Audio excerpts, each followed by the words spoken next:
الرحمن الرحيم.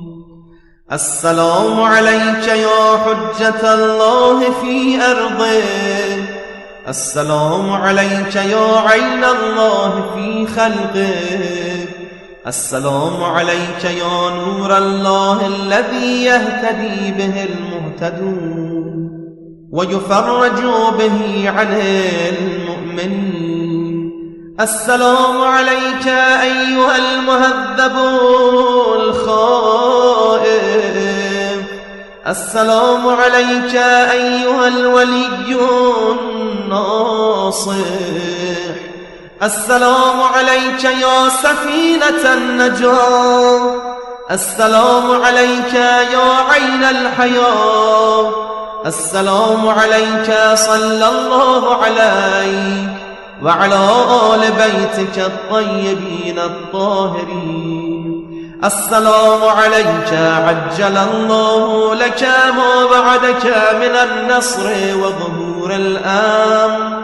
السلام عليك يا مولاي، أنا مولاك عارف بأولاك وأخراك، أتقرب إلى الله تعالى بك وبآل بيتك وأنتظر ظهورك وظهور الحق على يديك.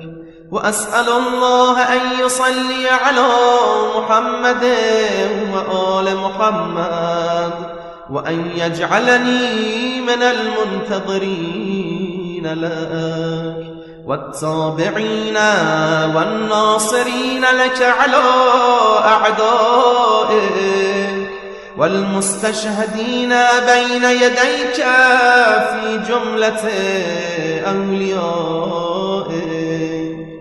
يا مولاي يا صاحب الزمان، صلوات الله عليك وعلى آل بيتك. هذا يوم الجمعة وهو يومك المتوقع فيه ظهورك والفرج فيه للمؤمنين على يديك، وقتل الكافرين بسيفك. وأنا يا مولاي فيه ضيفك وجارك، وأنت يا مولاي كريم من أولاد الكرام ومأمور بالضيافة والإجارة، فأضفني وأجرني صلوات الله علي وعلى أهل بيتك الطيبين الطاهرين.